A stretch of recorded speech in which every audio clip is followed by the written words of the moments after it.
जीवन में बहुत ज़्यादा परेशान करने वाला जो शब्द है वो है स्पिरिचुअलिटी, स्पिरिचुअलिज्म, आत्मज्ञान, आत्ममंथन और आध्यात्मिक। ये टर्म हम ढूंढते रहते हैं, जानने की कोशिश करते रहते हैं और उसके साथ कुछ कुछ करते रहते हैं और सोचते हैं हम आगे बढ़ रहे हैं स्पिरिचुअल फील्ड में। पर इसका अर्थ समझना बहुत ज़रूरी है। तो इसके लिए हम समझेंगे स्पिरिचुअल साइंस। आध्यात्म, आत्मा का अध्ययन आध्यात्म है। आत्मज्ञान, आत्मा के बारे में जानना, सत्य की ओर चलना ही है और इसको आत्मज्ञान कहते हैं। स्पिरिचुअल, स्पिरिट प्लस चुअल, स्पिरिट अगेन आत्मा और चुअल इज अ प्रोसेस। तो आत्मा के ज्ञान को जानना यानी स्पिरिट को जानना, हम क्यों आए हैं, हमारी आत्मा ने ये शरीर क्यों धारण करके हमें भेजा है, क्या मकसद है, इन सब को हम स्पिरिचुअलिज्म कहते हैं। पर क्या सिर्फ पूजा पाठ करने से हम स्पिरिचुअल हैं या कुछ विदाएं जानने से हम स्पिरिचुअल हो जाते हैं? इसको समझना पड़ेगा बहुत गहराई से कि एक्चुअली पूरा सिस्टम है क्या। हम कब कहें अपने आप को कि मैं स्पिरिचुअल हूं और रिलीजियस पर्सन स्पिरिचुअल है ये जरूरी नहीं, पर स्पिरिचुअल पर्सन रिलीजियस हो सकता है। तो स्पिरिचुअल साइंस को अगर हम अंडरस्टैंड करें तो सबसे पहले अपने शरीर के कई प्रकार को देखना पड़ेगा।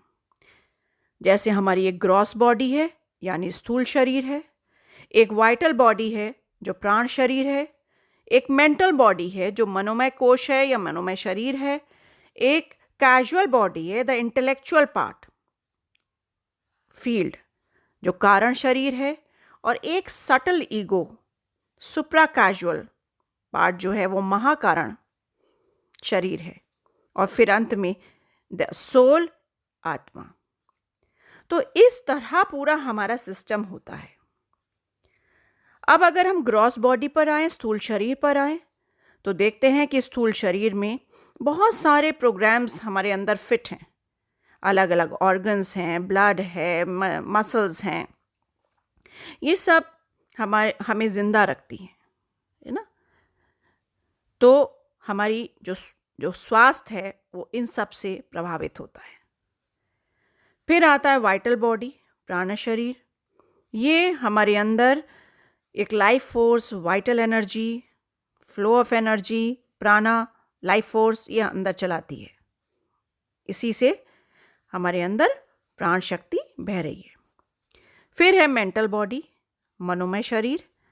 ये एक स्टोरेज है आपकी फीलिंग्स का, बहुत बड़ा स्टोरेज है। फिर आता है द इंटेलेक्चुअल बॉडी।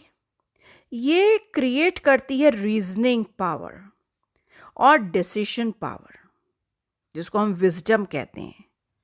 सही समय पे सही कदम उठाना और रीजन प्रॉपरली करना, लॉजिक्स नहीं कह रही हूं मैं। फिर आता है सुप्रा कैजुअल यानी सटल ईगो, जो हमें बताता है, हमसे कहता है, हमारे एक मन में एक धारणा लाता है कि हमारा शरीर, हम अब ईश्वर से थोड़ा अलग हैं, ईश्वर और मैं अलग हैं, हम अलग सेपरेट एंटिटी हैं। ये ईगो पार्ट है। समर्पण में ईगो खत्म, पर ये तो ईगो है ना। तो इसके बाद आत्मा, जो कि पूरा होल है हमारा, ये God's principal field of energy है।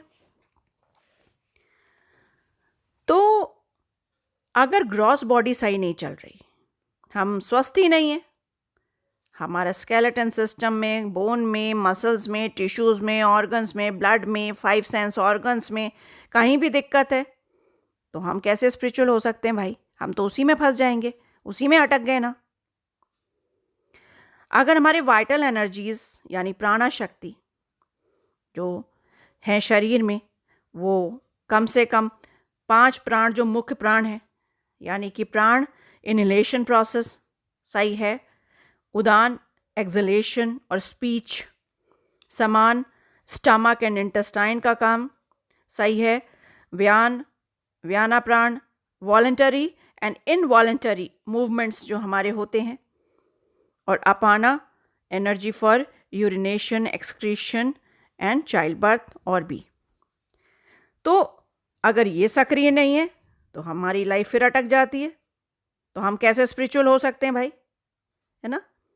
फिर आता है मेंटल बॉडी, हमारे जितना भी हम कहते हैं जैसे कचरा, थॉट्स का, फीलिंग्स का, इधर उधर का, वो सारा हमारा सिस्टम में बंधा है।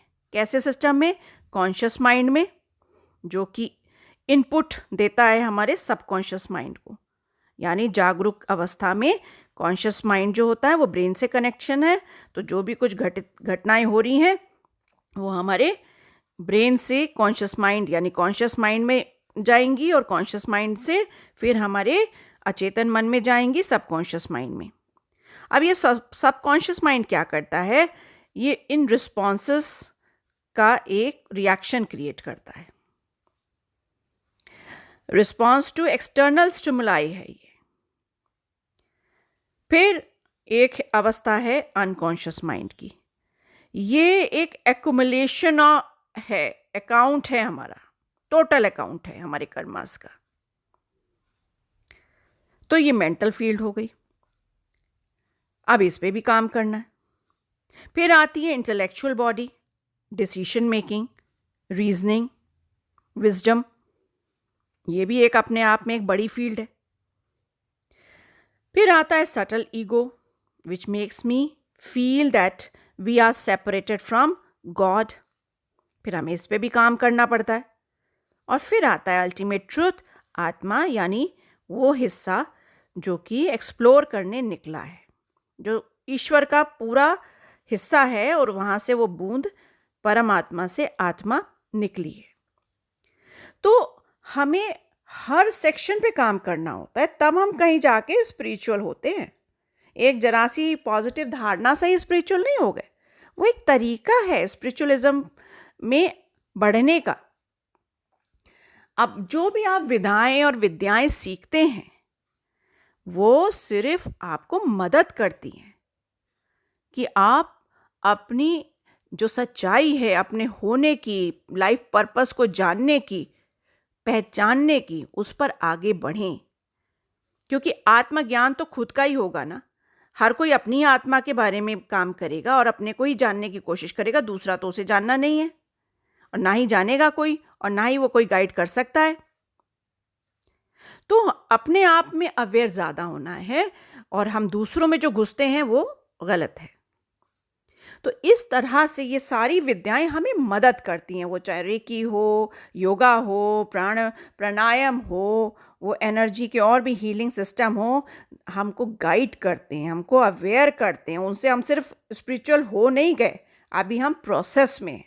तो मेरा शरीर, मन, आत्मा सब सही होना है, तब कहीं जाके हम स्पिरिचुअल बनते हैं, तब हम कहीं जाके सच्चाई जान पाते हैं। ये प्रश्न बार बार आ रहा था मेरे विद्यार्थियों से, तो मुझे लगा इसे मैं थोड़े आसानी से आप लोग को बता पाऊँ, तो ये मैंने वो प्रक्रिया की, और इसके लिए बहुत बहुत धन्यवाद। स्वस्थ रहिए, मस्त रहिए, आनंद में रहें। धन्यवाद।